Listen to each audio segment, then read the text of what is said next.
So, so how is that vax gonna roll out, brother? Well, look, do you really want to know? I got the documents for you. It's from John Hopkins. So you saying you got the documents? Who you is? Anyway, if you missed this, it's your fault. When they take the food stamps from you because you didn't take the vax. When they take the rent assistance from you when you take the vax. Now we're gonna read you some documents here from John Hopkins. And again, the plan could change. They could change their documents and do different guidelines, but this is the documents they put out, and I'm gonna get you into it in a second. Mississippi governor says he will fight a national lockdown if Biden proposes one. I'm from Mississippi. I've been in Mississippi, but will they fight the vaccine issue? I don't think so, but they'll fight the Biden lockdown for 4 to 6 weeks. That is still a different scenario than what we expected because a lot of the all this going on with the lockdown for 4 to 6 weeks, they've called it out. But I got to get you into really dire information here, and I'll detail these documents to you where it literally talks about live in time tracking, and of course, the Pfizer's come out with the person who's been in the trial, and he's saying, oh, he feels superhuman. We're going to take you into those reports. But first, we want to detail to you what the actual scenario is. And in page 20 of these documents from John Hopkins talks about lifetime tracking. It talks about woman infant care. If you don't take the vax, that's going to be tied in with the CV vaccine. So again, we want to bring this information out and cover it in a way to where we can still bring out information to you. So we're not putting out misinformation by any way. We're looking directly in the documents. We're going to show you this. This is going to be super, super important. You need to share this out and get it out everywhere after we give you this detailed information. So let's get into it. I'm going to go ahead and go straight to the documents for you. And it's only a few people tuned in right now. But anyway, let's go ahead and get into it. All right, so I'm moving into the documents with you, and it's on page 20 where I have to take you. This was released in July with documentation. Okay, so I'll take you to the top of the documents here in a second, let you see that, but I don't want to scroll everywhere right now. So this is what's coming. And we talked about live time tracking already. We're going to make this bigger so you can see it better. We talked about the live time tracking, but guess what? Now we get into it. Now we tell you what they've said themselves. HHS and CDC should work together with state and local authorities to develop clear communication strategies for describing where vaccines are available, who should be seeking them, and how much they will cost. Now, if you go down, it goes right into the report. It says local and state public health agencies, literally talking about what Bill Gates said with the black people. We need to get them vaccinated, and then we need to do the other minorities. All of it's in here. Watch this. Local, state, and public health agencies should explore collaboration with interagency and non-government partners to bundle vaccination with other safety net services. For example, the Woman Infant Care WIC Nutrition Program serves as a key mechanism for connecting low-income pregnant women with nutrition support and clinical services, and immunization screenings and vaccine promotion are built into the WIC program, bundling services, food security, rent assistance, free clinic service that are already being provided to particularly vulnerable populations in the context of COVID. And it says older adults, low-income adults, black minority communities could be a way to build trust and streamline the vaccine provisions. Early rapid response community-based research can help broaden planners' understanding of how the intended beneficiaries of vaccines think about where these products fit into their lives overall based on their definition of health and well-being. So what are they saying here? Well, they're saying that as a recommendation, they're going to put that in there, and this is going to be all in the bundle package with the CV vax. So again, we're going to go into the next part right here where they talk about live tracking.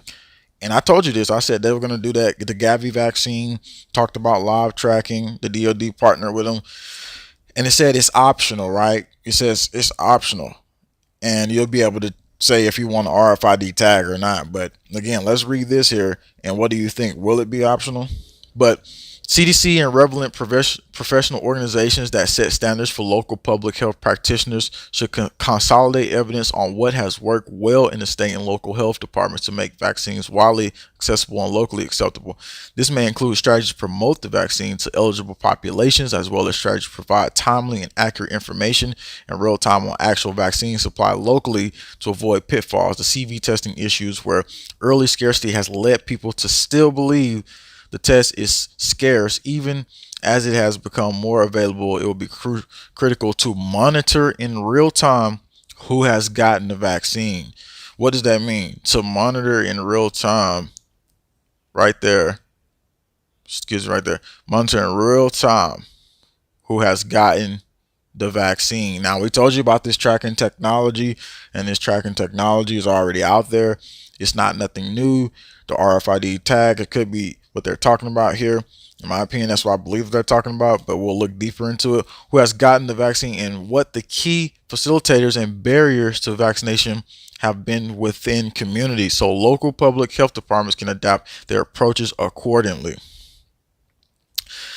And it goes in to say federal, state, local health officers and their strategic partners should actively involve experts on preparedness and planning and vaccine rollout preparedness as early as possible, given that novel non-traditional sites for vaccination may become the front lines of successful vaccination program. These experts can help coordinate efforts to the heterogeneous sites and adapt strategies that suit each site accordingly. For example, vaccination logistics rollout at a grocery store site will require different planning and preparation than the vaccine rollout in traditional physician offices. So they're literally saying it's going to be in the grocery stores, literally saying that, they'll be able to put the WIC program in it, the written assistance, the CV vax, all of it. And again, I'll take you to the top of these documents here. I'm going to roll up.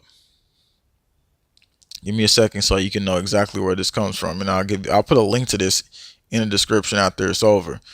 So I'm going to scroll back up to the top so you can see the first page. What does it say? Public role in CV-19 vaccination planning recommendations informed by design thinking and social and behavior communication science. July 20, they put this report out. Who said it? Johns Hopkins Bloomberg School of Public Health, Center of Health Security. Same one that put all the numbers in the beginning about how many deaths it was and stuff like that. And you know what happened from there. People were studying into the numbers and looked into it. But this is who let out these documents. And we're giving you this information because it's direly important here.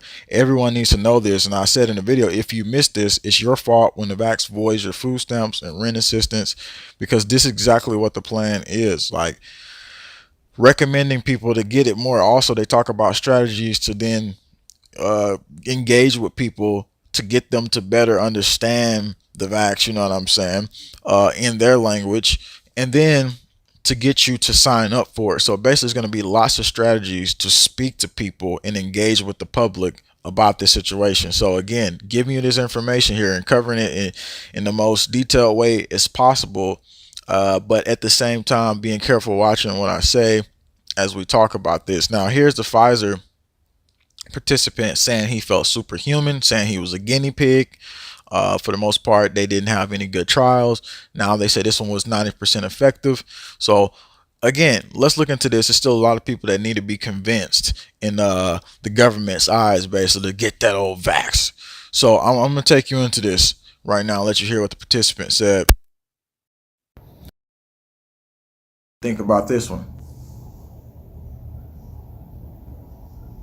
So it's loading up right now. Many of us might be getting a COVID vaccine. Tonight, we talked to a man who already got one. A prominent Bay Area attorney was part of that Pfizer trial. He got 2 injections and says he feels great. Our business and tech reporter, Scott Budman, has the details. He feels great. Oh. From Bay Area trial attorney to subject in the world's most closely watched vaccine test, I'm a guinea pig. Daniel Horowitz says he feels great and humbled.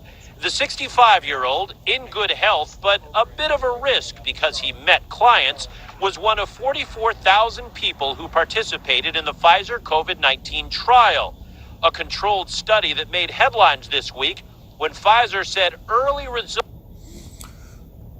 Results My show a bad. 90% effective rate in protecting people from coronavirus. Horowitz, who says he's been avoiding crowds up to now, flew to New York to see his parents after the trial. I just felt like I was floating as I walked through in a different world from everyone else. And I was just saying, this is great for me, but it sucks for these people. They got to do something. He admits he's not sure he got the actual vaccine, but thinks he did. And for side effects, just a little soreness. It wasn't so bad that I needed even an aspirin. Telling all of us it's important to be patient and safe. So he's not sure that he got the actual vaccine, and all he had was some soreness. Hey, wait a minute. Let's see him come back a couple days from now.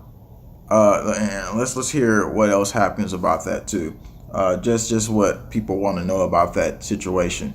But again, like we said, there's going to be a lot more information coming out about basically talking to the public, engaging with them, and trying to get them to be more logical about taking the vax, you see, because that's what's in the documents as well. We just showed that. More importantly, we're getting this information out because we're letting you know what's coming. We're letting you know how it's rolling out. We're letting you know they say, oh, take your food stamps, your WIC. Basically, it will be tied in with it. They're not literally saying it, they're just recommending it. And again, if that recommendation becomes mandatory, then they'll say, well, we'll just have to get your rent assistance. We'll have to get your food stamps. I'm on 15%. Wham. And so again, I just wanted to put that out because this is very important info. I'll be back 12:30 AZ time Monday. Please get this information out. Real live time tracking. Who told you this about early in the year? I told you I was partnering with live time tracking on you, and then they literally say exactly what Bill Gates said. We want to get to the blacks, the low income community, the minorities, and that's anybody who's in low income community. It's not just about us, okay? It's about all of us in this scenario. So I'm just giving you the bombshell information, the dire info. Please share it out, get it to everybody, because everybody's going to be looking stupid and dumbfounded if they don't know this information. Thanks for tuning in. Plan and prepare. And what will you do in these moments is up to you and your family. But remember, freedom of choice is very important in these days. And that's something that we have to stand and protect, because now it's getting to a situation where we are entering a new age in a new way. But I say the spirit of the Most High God and us together can interact and figure out what's coming. We already know these times is coming. We already know it's here. Now the decisions have to be made. And let's see how the decisions are made. Make the right decision. And that's within you. And God knows, you know, and I know what decision to make. So thanks for tuning in. And that's the live report. Very important info. Share it out. Give us a thumbs up. And we'll be back Monday, 12:30 AZ time, Monday through Friday. Thanks for tuning in.